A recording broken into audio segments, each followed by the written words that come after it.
WhatsApp username option not showing, or does it say username unavailable? Don't panic. This can happen after a new WhatsApp update. I will show you how you can fix this problem.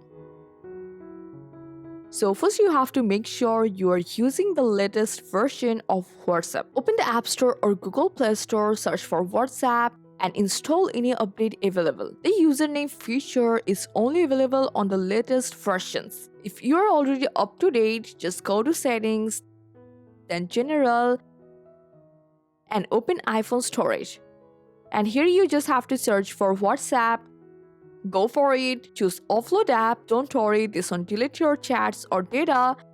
Just reinstall WhatsApp and check again. But in your case, if the username option is showing, open WhatsApp, go to Settings, tap your profile.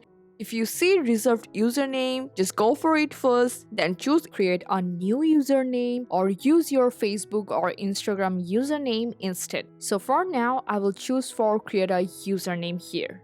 Enter your new username here. If it says username unavailable, try a different username. The one you entered may already be taken or reserved. Use a unique combination of letter or numbers until you find one that's available. And once you see username available with the green check mark, tap done or save it.